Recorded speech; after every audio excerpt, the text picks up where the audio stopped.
you can all hear me. But if any of you know me from my actual work role, you probably know that I don't need a microphone because you can hear me yelling. Stand behind the yellow line from about 16 miles away. So as Martin said, I am the RMT's resident feminist loudmouth.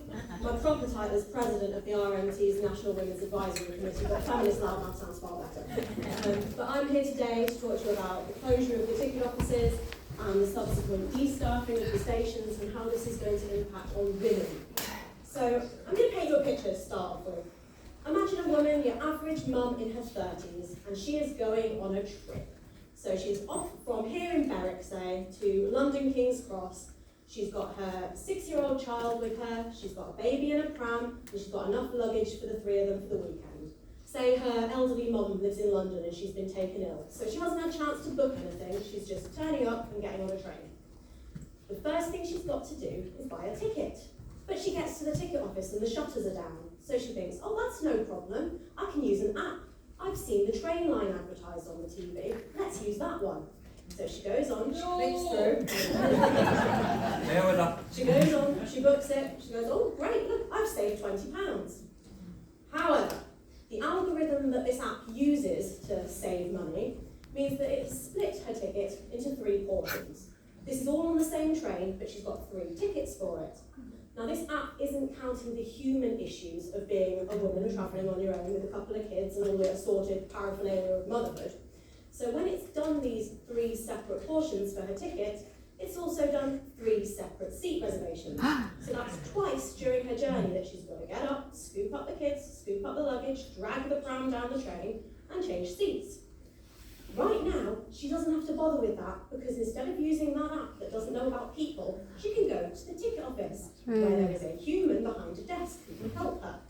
So that human doesn't only make sure that she's got seat reservations in one place for the whole journey, they could also point her in the direction of a family rail card that could perhaps save her a third off her journey, or a family group save ticket or the various kids offers that pop up all the time.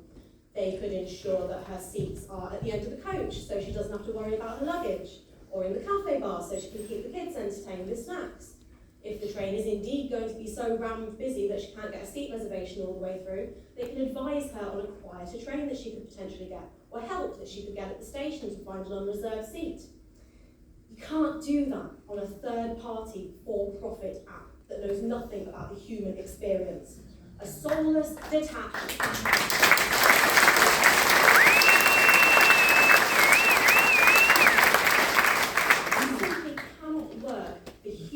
empathy and expertise into an app. Now imagine that it's not only the ticket office staff that are ceasing to exist, but it's the platform staff too, the station staff, because that's what's coming next in the name of modernisation. So our woman without any platform staff, she will have to be by herself, struggling to get everything up onto the train, nobody to spot her and say, oh, let me give you a hand up with the buggy, let me get that on the rack. So in an already stressful situation, she's there on the platform by herself, she's got the baby on her hip, she's trying to fold up the pram with one hand, sort out the luggage, she's got to juggle everything. Because let's face it, in these situations, it is women who are doing the juggling. It is more likely that a woman is taking on the caring responsibilities in the house rather than a man. If somebody is trying to care for an elderly relative and children and do it all while using public transport, statistically it is more likely to be a woman. So this woman has a 6-year-old, and this 6-year-old loves trains. He's very excited when their train is about to roll into the station. But his mum's distracted. She's trying to sort out the baby, sort out the pram, stop the suitcase rolling off down the platform. So the 6-year-old sees the train coming and goes, I'm going to go and wave at the train driver. So he dashes forward towards the yellow line, and then he stumbles, and then he falls. If there's no staff on that station, who's going to stop him from falling over the edge? There's nobody. It's an extreme example, but this is why station staff exist. Yes. Selling tickets, yes, getting people the best deal and taking the stress out of a stressful situation, but most importantly, keeping people safe.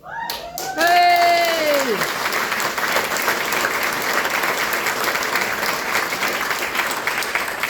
The government has proven that they are willing to sacrifice ease and accessibility with the closure of the ticket offices, but how far are they going to go with sacrificing safety too? In my job, I'm a dispatcher. I stand on a platform, I blow a whistle, but I keep people safe. It's my job to stop those runaway kids, and I can't tell you how many I've grabbed by the scruff of the neck and pulled back from the edge of the platform. It's my job to spot the staggering drunks who are getting too close to the edge. And unfortunately, this is the rail industry, so I have to spot the suicidal people as well, because they will always be drawn to the railway. But it's not only that I am important for on my station, I am important for women.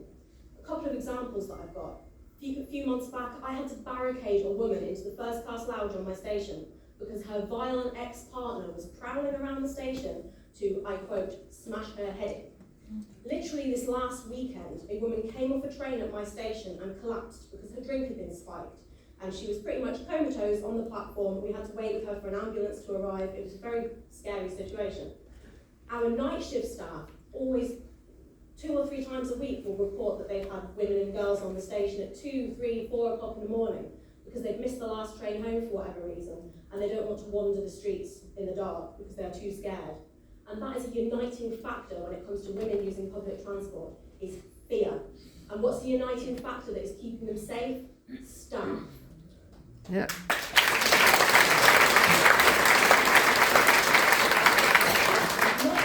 Women were even travelling on the trains, but they knew they could find a well-lit, well-staffed place of safety. They knew they could find help, and they knew they could find people. And that safe haven is going to be taken away.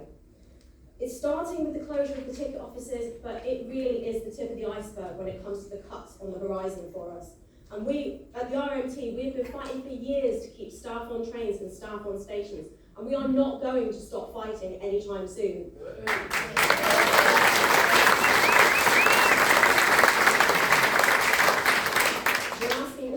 Like Martin said, to please fill in your transport focus consultation. You've got a few more days left to make your voices heard.